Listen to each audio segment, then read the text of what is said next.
So, the race begins. I've probably put a lot in here because I really want to try and serve you, and I hope it doesn't just sound like philosophy since we can't do the interaction at the same level, although I hope you'll participate with me a bit. The bottom line of why I'm here is that I'm really in a position, I'm not here to motivate you, obviously, you don't need that. And a lot of times that's what people think I do, and it's the furthest thing from it. What happens though is people say to me, well, I don't need any motivation. And I say, well, that's interesting, that's not what I do. I'm the why guy. I don't know why you do what you do. What is your motive for action? What is it that drives you in your life today, not 10 years ago, or are you running the same pattern? Because I believe that the invisible force of internal drive activated is the most important thing in the world. I'm here because I believe emotion is the force of life. All of us here have great minds. Most of us here have great minds, right? I don't know if I'm in the category, but we all know how to think. And with our minds, we can rationalize anything, we can make anything happen. I agree with what was described a few days ago about this idea that people work in their self-interest, but we all know that you don't work in your self-interest all the time. Because when emotion comes into it, the wiring changes in the way it functions. And so it's wonderful for us to think intellectually about how the life of the world is, and especially those who are very smart. We can play this game in our head, but I really want to know what's driving you. And what I'd like to maybe invite you to do by the end of this talk is explore where you are today for two reasons. One, so that you can contribute more. And two, so that hopefully we can not just understand other people more, but maybe appreciate them more and create the kinds of connections that can stop some of the challenges that we face in our society today. They're only going to get magnified by the very technology that's connecting us, because it's making us intersect. And that intersection doesn't always create the view of everybody now understands everybody and everybody appreciates everybody. So I've had an obsession basically for 30 years. And that obsession has been what makes the difference in the quality of people's lives? What makes a difference in their performance? Because that's what I got hired to do. I got to produce the result now. That's what I've done for 30 years. I get the phone call when the athlete is burning down on national television and they were ahead by 5 strokes and now they can't get back on the course. And I got to do something right now to get the result or nothing matters. I get the phone call when the child is going to commit suicide and I got to do something right now. And in 29 years, I'm very grateful to tell you I've never lost one in 29 years. It doesn't mean I won't someday, but I haven't done it. And the reason is an understanding of these human needs that I want to talk to you about. So when I get those calls about performance, that's one thing, like how do you make a change? But also, I'm looking to see what is it that's shaping that person's ability to contribute, to do something beyond themselves. So maybe the real question is, I look at life and say there's 2 master lessons. One is there's the science of achievement, which almost everyone in this room has mastered to an amazing extent. That's how do you take the invisible and make it visible, right? How do you take what you dream about and make it happen, whether it be your business, your contribution to society, money, whatever it is for you, your body, your family. But the other lesson of life that is rarely mastered is the art of fulfillment. Because science is easy, right? We know the rules, you write the code, you follow those, and you get the result. Once you know the game, you just, you up the ante, don't you? But when it comes to fulfillment, that's an art. And the reason is it's about appreciation and it's about contribution. You can only feel so much by yourself. So I've had an interesting laboratory to try to answer the question of the real question, which is what's the difference in somebody's life if you look at somebody like those people that you've given everything to, like all the resources they say they need. You gave them not a $100 computer, you gave them the best computer. You gave them love, you gave them joy, you were there to comfort them. And those people very often, and you know some of them I'm sure, end up the rest of their life with all this love, education, money, and background, spending their life going in and out of rehab. And then you meet people that have been through ultimate pain, psychologically, sexually, spiritually, emotionally abused, and not always, but often they become some of the people that contribute the most to society. So the question we got to ask ourselves really is, what is it? What is it that shapes us? And we live in a therapy culture. Most of us don't do that, but the culture is a therapy culture. And what I mean by that is the mindset that we are our past. And everybody in this room, you wouldn't be in this room if you bought that theory, but most of society thinks biography is destiny. The past equals the future. And of course it does if you live there. But what people in this room know, and what we have to remind ourselves though, because you can know something intellectually, you can know what to do and then not use it, not apply it. So really what we got to remind ourselves is decision is the ultimate power. That's what it really is. Now when you ask people, have you failed to achieve something? How many have ever failed to achieve something significant in your life? Say aye. Thanks for the interaction on a high level there. But if you ask people, why didn't you achieve something? Somebody who's working for you, or a partner, or even yourself, and you failed to achieve a goal, what's the reason people say they failed to achieve? What do they tell you? Tell me. Come on, out loud. Didn't know enough, didn't have the knowledge, didn't have the money, didn't have the time, didn't have the technology, I didn't have the right manager. Didn't have the Supreme Court.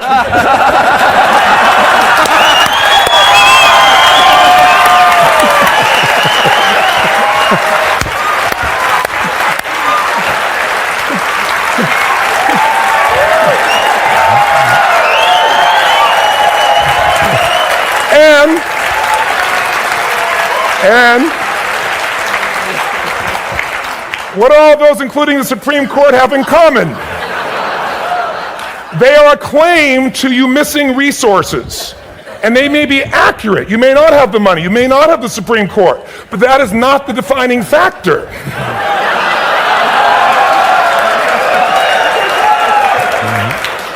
And you correct me if I'm wrong. The defining factor is never resources, it's resourcefulness. And what I mean specifically, rather than just some phrase, is if you have emotion, human emotion, something that I experienced from you day before yesterday at a level that is as profound as I've ever experienced, and if you'd communicated with that emotion, I believe you would have won.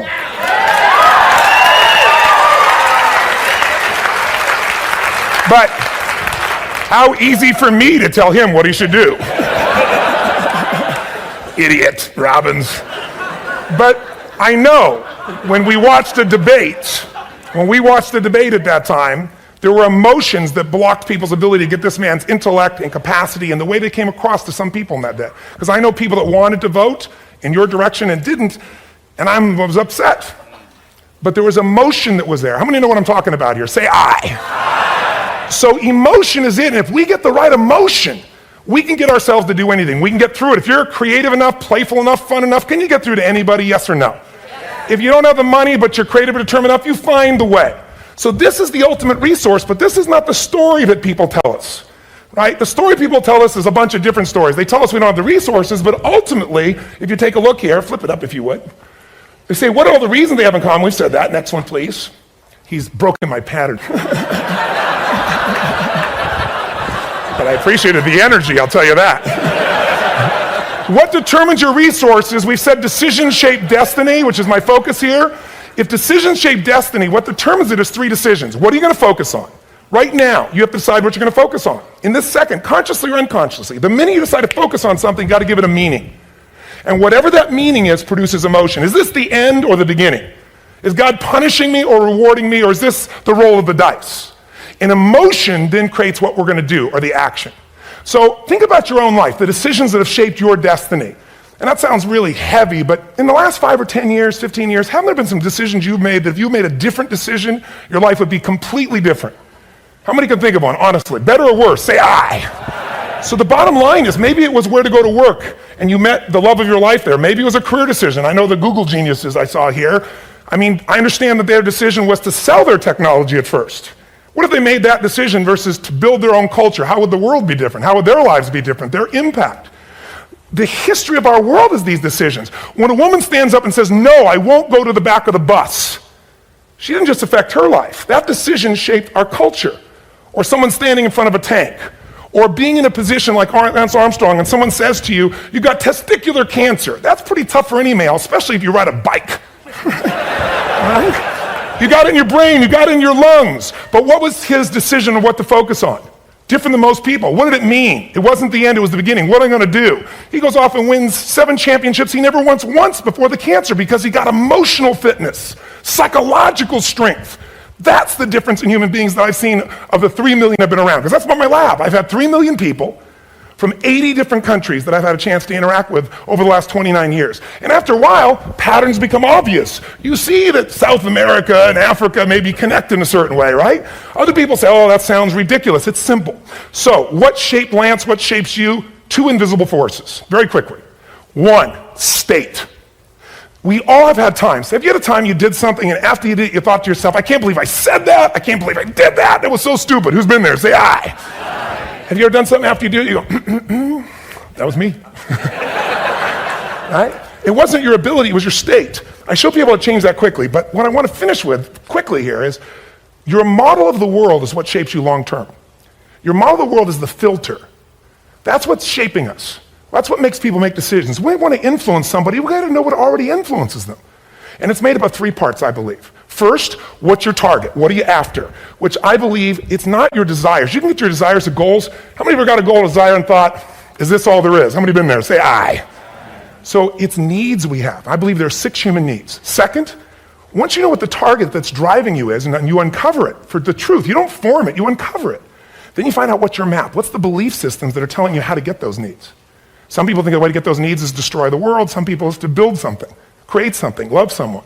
And then there's the fuel you pick. So very quickly, 6 needs. Let me tell you what they are. First one, certainty. Now these are not goals or desires. These are universal. Everyone needs certainty that they can avoid pain, at least be comfortable. Now how do you get it? Control everybody, develop a skill, give up, smoke a cigarette. And if you got totally certain, ironically, even though we all need that, like if you're not certain about your health or your children or money, you don't think about much more. You're not sure the ceiling's going to hold up. You're going to listen to any speaker. But while we go for certainty differently, if we get total certainty, we get what? What do you feel if you're certain? You know what's going to happen, when it's going to happen, how it's going to happen. What would you feel? Bored out of your mind. So God, in her infinite wisdom, gave us a second human need, which is uncertainty. We need variety. We need surprise. How many of you here love surprises? Say aye. You like the surprises you want. The ones you don't want, you call problems, but you need them. So variety is important. Have you ever rented a video or a film that you've already seen? Who's done this? Why are you doing it? You're certain it's good because you read it before, saw it before, but you're hoping it's been long enough you've forgotten enough there's variety. Third human need, critical, significance. We all need to feel important, special, unique. You can get it by making more money. You can do it by being more spiritual. You can do it by getting yourself in a situation where you put more tattoos and earrings in places humans don't want to know. Whatever it takes. The fastest way to do this, if you have no background, no culture, and no belief in resources or resourcefulness, is violence. If I put a gun to your head and I live in the hood, instantly I'm significant. 0 to 10, how high? 10. How certain am I you're going to respond to me? 10. How much uncertainty? Who knows what's going to happen next? Kind of exciting, like climbing up into a cave and doing that stuff all the way down there. Total variety and uncertainty. And it's significant, isn't it? So you're willing to risk your life for it. So that's why violence has always been around and will be around unless we have a consciousness change as a species. Now you can get significance a million ways, but to be significant, you got to be unique and different. Here's what we really need. Connection and love, fourth need. We all want it. Most people settle for connection because love's too scary. Don't want to get hurt. Who here has ever been hurt in an intimate relationship? Say aye. And you're going to get hurt again. Aren't you glad you came to this positive visit? But here's what's true. We need it. We can do it through intimacy, through friendship, through prayer, through walking in nature. If nothing else works for you, get a dog. Don't get a cat, get a dog. Because if you leave for 2 minutes, it's like you've been gone for 6 months when you show back up again 5 minutes later, right? Now, these first 4 needs, every human finds a way to meet. Even if you lie to yourself, even if you have split personalities. But the last 2 needs, the first 4 needs are called the needs of the personality, is what I call it. The last 2 are the needs of the spirit. And this is where fulfillment comes. You won't get fulfillment from the first 4. You'll figure a way, smoke, drink, do whatever, meet the first 4. But the last 2, number 5, you must grow. We all know the answer here. If you don't grow, you what? If a relationship's not growing, if a business is not growing, if you're not growing, it doesn't matter how much money you have, how many friends you have, how many people love you, you feel like hell. And the reason we grow, I believe, is so we have something to give of value. Because the 6th need is to contribute beyond ourselves. Because we all know, corny as it sounds, the secret to living is giving. We all know life's not about me, it's about we. This culture knows that. This room knows that. And it's exciting. When you see Nicholas up here talking about his $100 computer, the most passionate, exciting thing is here's a genius, but he's got a calling now. You can feel the difference in him. And it's beautiful. And that calling can touch other people. In my own life, my life was touched because when I was 11 years old, Thanksgiving, no money, no food, and we're not going to starve, but my father was totally messed up. My mom was letting him know how bad he messed up. And somebody came to the door and delivered food. My father made 3 decisions. I know what they were briefly. His focus was, this is charity. What does it mean? I'm worthless. What do I got to do? Leave my family, which he did. The time, one of the most painful experiences of life. My 3 decisions gave me a different path. I said, focus on, there's food, what a concept. You know? Second, but this is what changed my life. This is what shaped me as a human being. Somebody's gift, I don't even know who it is. They're not asking for it, this is giving our family food, looking out for us. It made me believe this. What does it mean? That strangers care. And what that made me decide is if strangers care about me and my family, I care about them. What am I going to do? I'm going to do something to make a difference. So when I was 17, I went out one day on Thanksgiving. It was my target for years, have enough money to feed 2 families. Most fun thing I ever did in my life, most moving. Then next year I did 4. And I didn't tell anybody what I was doing. Next year, 8. I wasn't doing it for brownie points, but after 8, I thought I could use some help. So sure enough, I went out, and what did I do? I got my friends involved, and I grew companies, and then I got 11 companies, and I built a foundation. Now, 18 years later, I'm proud to tell you, last year we fed 2 million.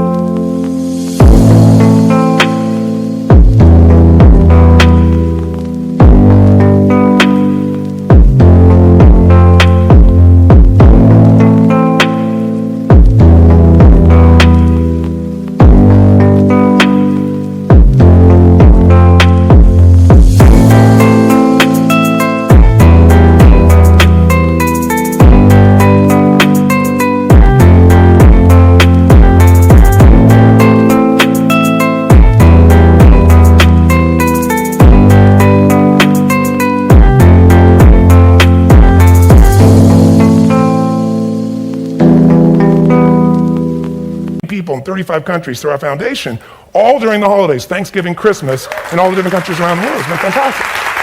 Thank you. So I don't tell you that to brag. I tell you because I'm proud of human beings because they get excited to contribute once they've had the chance to experience it and not talk about it. So finally, I'm about out of time, the target that shapes you, here's what's different about people. We have the same needs, but are you a certainty freak? Is that what you value most, or uncertainty?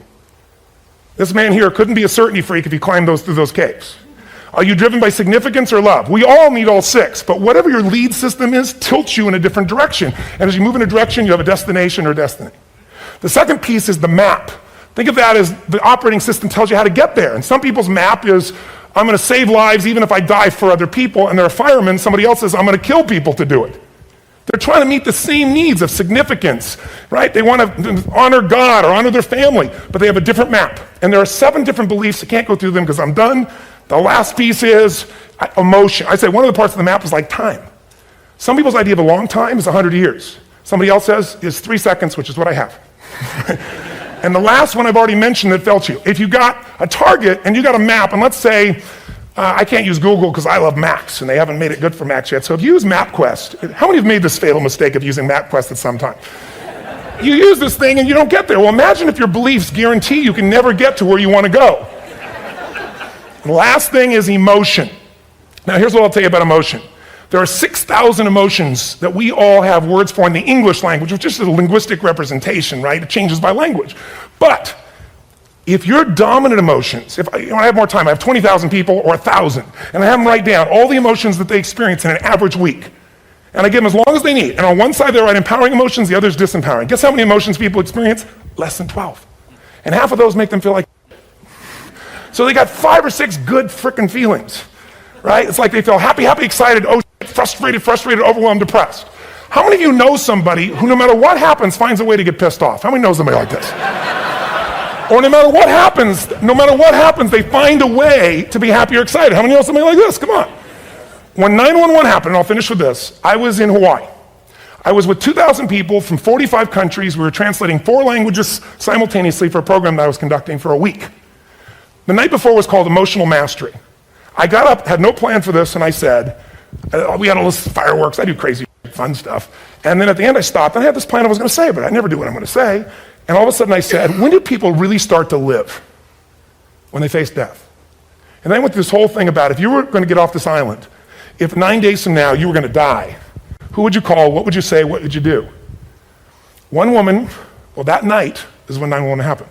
One woman had come to the seminar, and when she came there, her previous boyfriend had been kidnapped and murdered. Her friend, or her new boyfriend, wanted to marry her, and she said no. He said, if you leave and go to that Hawaii thing, it's over with us. She said it's over. When I finished that night, she called him and left a message, true story, at the top of the World Trade Center where he worked, saying, honey, I love you. I just want you to know, I want to marry you. It was stupid of me. She was asleep, because it was 3 a.m. for us, when he called her back from the top and said, honey, I can't tell you what this means. He said, I don't know how to tell you this, but you give me the greatest gift because I'm going to die. And she played the recording for us in the room. She was on Larry King later. And he said, you're probably wondering how on earth this could happen to you twice. And he said, all I can say to you is, this must be God's message to you, honey. From now on, every day, give your all, love your all. Don't let anything ever stop you. She finishes, and a man stands up and he says, I'm from Pakistan, I'm a Muslim. I'd love to hold your hand and say I'm sorry, but frankly, this is retribution. I can't tell you the rest because I'm out of time.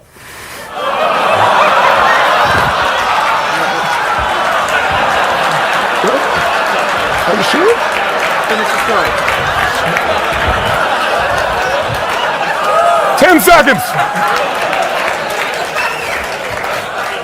10. Don't worry, my love. Look to the stars above.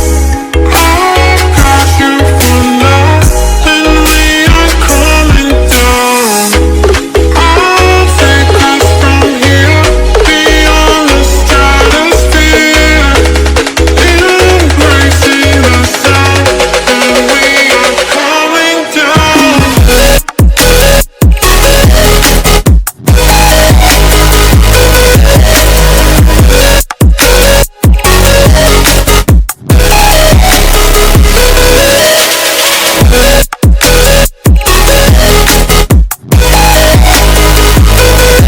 10 seconds, so I want to be respectful. 10 seconds, all I can tell you is I brought this man on stage with a man from New York who worked in the World Trade Center, because I had about 200 New Yorkers there. More than 50 lost their entire companies, their friends, marking off their Palm Pilots. One financial trader, this woman made of steel, bawling, 30 friends crossing off that all died.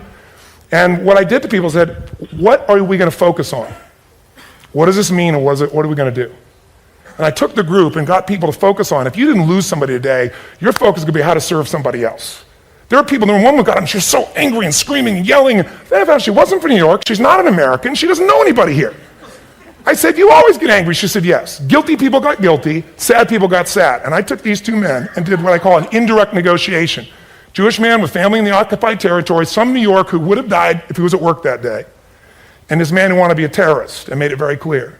And the integration that happened is on a film, which I'll be happy to send you, so you can really see what actually happened instead of my verbalization of it. But the two of them not only came together and changed their beliefs and models of the world, but they worked together to bring, for almost 4 years now, to various mosques and synagogues, the idea of how to create peace. And he wrote a book, which is called My Jihad, My Way of Peace.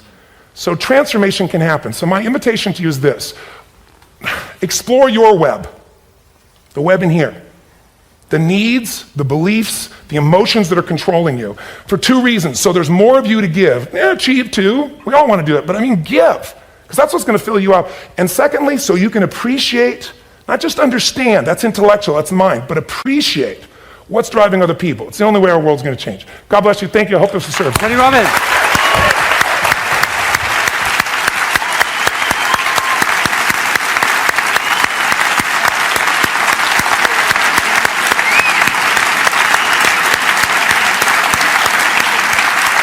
Tony, come back up here. You gotta just recognize it. Thank you very much. Thank you.